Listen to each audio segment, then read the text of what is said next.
Alors, bonjour, re-bienvenue au Gwen Cuisine.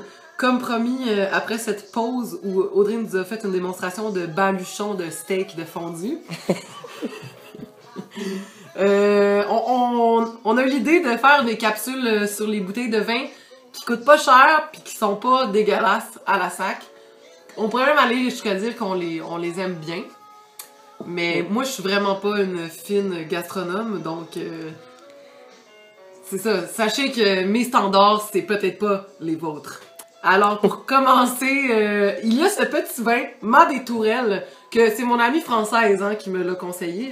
Quand elle a découvert ce vin-là à la SAQ, elle était flabbergastée. Parce qu'il est 9$ le Mas des Tourelles. Puis, comme un petit vin rouge, vraiment, il est le fun.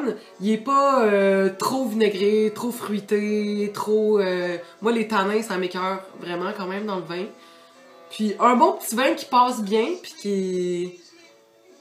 que tu dis, Chris, de bonne idée d'avoir payé 9$ pour cette bouteille-là, sérieux.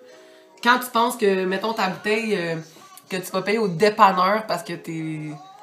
Parce que ça nous arrive tous, des fois, d'acheter des bouteilles au dépanneur, malheureusement. Tu payes une bouteille de le Gentleman Bohème, par exemple, à 14$, puis tu sais, t'es vraiment moins satisfaite, là. Donc, voici le Mas des Tourelles.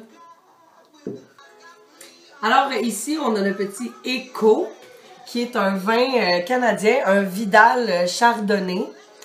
Voilà, un vin de l'Ontario, puis qui a une petite conscience écologique en plus, là, qui décrivent à l'arrière ici, qu'on peut prendre un grand plaisir à lire.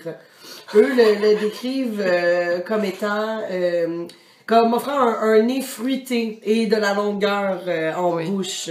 Moi, j'aime bien ça avoir de la longueur dans la bouche. Moi, j'aime beaucoup avoir le nez fruité. Donc, vous voyez, si vous aimez le nez fruité et des choses longues dans votre bouche.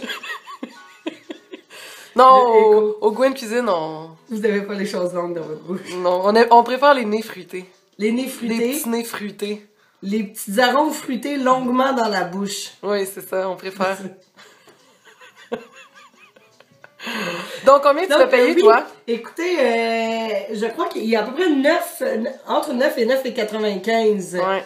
Un petit blanc, il est très léger, ben simple, un bon petit vin d'après-midi. Un peu sec, non? Un peu sec, oui, mais pas acide.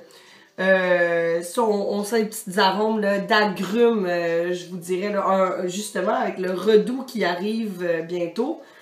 Un excellent vin d'après-midi pour dans un parc... 12,5% d'alcool. Et encourageons les vignobles locaux canadiens en Ontario. Voilà. Puis, ouais, une belle petite découverte. On l'aime beaucoup. Donc, pour finir cette émission assez hétéroclite, on vient avec un petit truc de notre cru. Parce que, on le sait c'est quoi sortir d'un bar. Asti que ça coûte cher, puis des fois t'as comme pas le choix d'y aller parce que tout le monde y va. Puis où il y a un show ou whatever, puis là t'as le goût d'y aller. Fait que là tu te dis, qu'est-ce que tu te dis? Tu te dis, je vais me payer une pinte, je vais garder ma pinte, je vais m'amener des petites canettes dans mon sac, je vais transverser mes petites canettes. Mais c'est chiant parce que là, il faut comme que tu te caches pis que t'ailles aux toilettes. Tour de passe-passe. Tu caches tes petites canettes vides dans le fond de la petite poubelle de toilette, genre, pis ça gosse. Fait que là, tu t'es dit, ah ben Chris, je vais mettre ça dans une gourde ou whatever, un 2 litres de jus Oasis. Mais nous, on pense qu'on a trouvé vraiment une bonne alternative. L'alternative est la bouteille brune de kombucha. Ou blanche, là. Ben, ça dépend ce que tu bois. De la bière, maintenant.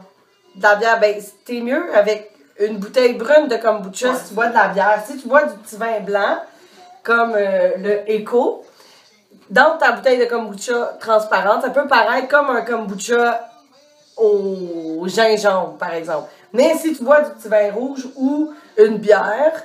Ah ben non, une bière aussi, ça pourrait marcher. Ouais, ça pourrait passer. Mais bref, la bouteille brune est tout indiquée. Parce que incognito. Incognito est bien dans ta peau. Parce que t'as l'air, dans le fond, de la conductrice désignée. Ouais. Puis aussi, tu sais, t'as l'air comme d'être full en santé, peut-être comme moi, je suis capable d'être dans le vent puis de sortir pareil, mais tout en buvant mon kombucha et en faisant attention à ma flore intestinale. Ouais. Puis là, tu peux même, genre, pour pousser ta loc encore plus loin, tu peux arriver au bar et dire ouais, t'as-tu de la bière gluten-free? Puis là, il va dire non. Puis, Ok, c'est pas grave, anyway, j'ai mon kombucha, genre, c'est cool. Mais aussi, il faut faire attention parce que têter sa bouteille de kombucha pendant 3 heures, ça peut paraître aussi, des fois, un peu louche.